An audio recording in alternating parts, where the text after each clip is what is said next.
Hello, welcome back to the reading of the poem of the Man God, written by Maria Valtorta, Volume 3, Chapter 412, Part 1.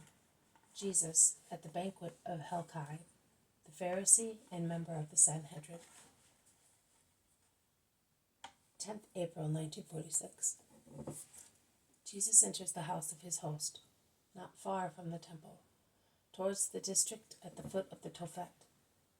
It is the decorous, rather austere house of a strict observant, nay, of an exaggerated observant. I believe that even nails have been placed in number and position as prescribed by one of the 613 precepts.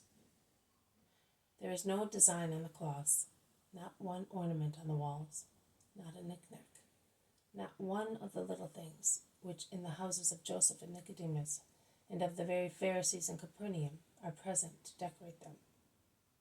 Here, the spirit of the owner breathes in every part.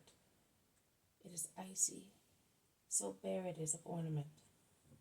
The dark, heavy furniture shaped like sarcophagi makes it dull. It is repellent, a house which does not welcome, but is hostile to those who enter it. And Helkai points it out, boasting, "See, master, how observant I am. Everything says so. Look, curtains without any design, unadorned furniture, no sculptured vases or chandeliers imitating flowers.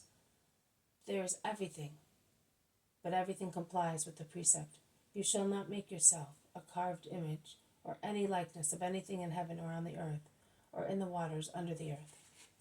And it is so in the house, and also with regard to my garments and those of the household. For instance, I do not approve of the needlework on the tunic and mantle of this disciple of yours, the Iscariot. You will object, many wear them, or it is only a Greek fret. All right, but with those angles and curves, it is too strong a reminiscence of the signs of Egypt. Horrible, diabolic ciphers, necromantic signs, Beelzebub's monogram. It is not an honor to you, Judas of Simon, to wear them, or to you, master, to allow him." Judas replies with a sly, sarcastic laugh. Jesus replies humbly, "Rather than the signs of their clothes, I watch that there are no signs of horror in their hearts. But I will ask, nay, I ask my disciple not now to wear less ornate garments in order not to scandalize anybody." Judas has a good gesture. In actual fact, my master has told me several times that he would prefer my clothes to be more simple. But I did what I liked, because I liked to be dressed thus. Which is bad, very bad. It's very bad that a Galilean should teach a Judean, particularly with regard to you, as you were one of the temple. Oh, Helkai appears to be utterly scandalized, and his friends join in with him. Judas is already tired of being kind. He retorts, "Oh, in that case there are many pompous things that you members of the Sanhedrin should forego. If you had to remove all the drawings with which you have covered the faces of your souls, you would really look ugly." "How can you say that?" "As one who knows you." "Master, do you hear him?" "I do, and I say that humility is necessary on both sides, as well as truth, and you ought to be indulgent to one another. God only is perfect." "Well said, Rabbi," says one of the friends, a feeble, solitary voice in the group of Pharisees and doctors. "It's wrong, instead," replies Helkai. "Deuteronomy is clear in its curses. It says, 'A curse on the man who carves or casts an idol, a detestable thing, the work of a craftsman's hands, and—'" "But these are clothes, they are not sculptures," replies Judas. "Be silent. Your master will speak." "Helkai, be fair and make necessary distinction." Jesus speaks. "Be silent. Your master will speak."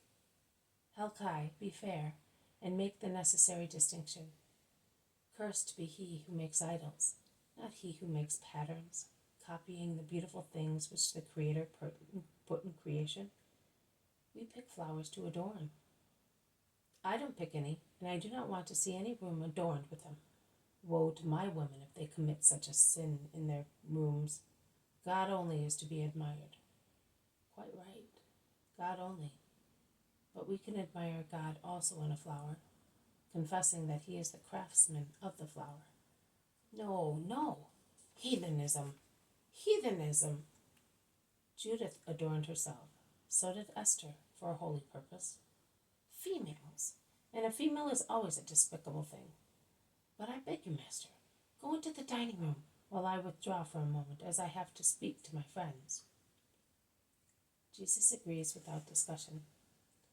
Master, I am breathing with difficulty, exclaims Peter. Why? Are you not feeling well? Ask some apostles. No, but I feel uncomfortable, like one who has fallen into a trap. Do not get excited, and be very prudent, all of you, advises Jesus. They remain standing in a group until the Pharisees come in, followed by the servants. Let us sit down at once. We have a meeting, and we cannot be late, orders Helkai, and he assigns the seats while the servants serve the food. Jesus is beside Helkai, and Peter is at his side. Helkai offers the food, and the meal begins in death-like silence.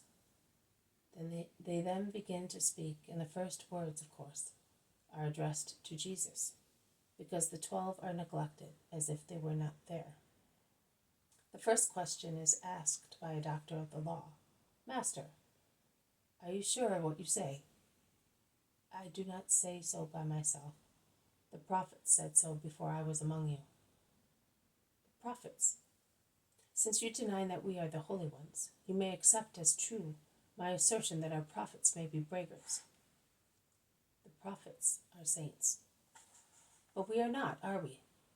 But remember that Zephaniah joins prophets and priests together when condemning Jerusalem. Her prophets are braggarts, they are impostors, and her priests profane the holy things. They do violence to the law. You continuously reproach us with that.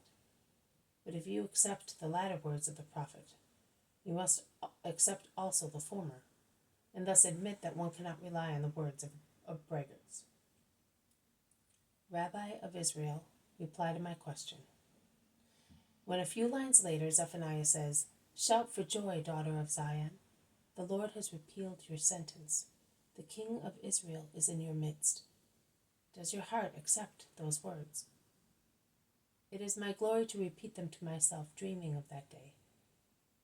But they are the words of a prophet, of a braggart, so the doctor of the law remains dumbfounded for a moment. One of his friends assists him. No one can doubt that Israel will reign, not one, but all the prophets, and the patriarchs before the prophets have mentioned that promise of God.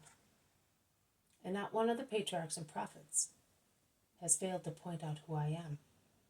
Oh, well, but we have no proof. You may be a braggart as well. What proof can you give us that you are the Messiah, the Son of God? Give me a time limit that I may judge. I do not refer to you, to my death described by David and Isaiah, but to my resurrection. You rise again.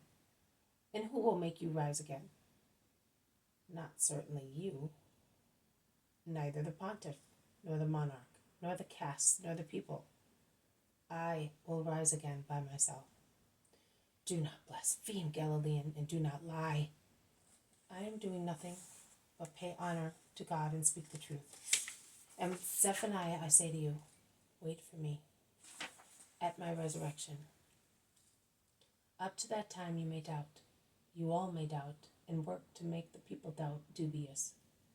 But it will no longer be possible for you to feel dubious when the eternal living one, after redeeming mankind, will rise by himself from the dead to die no longer.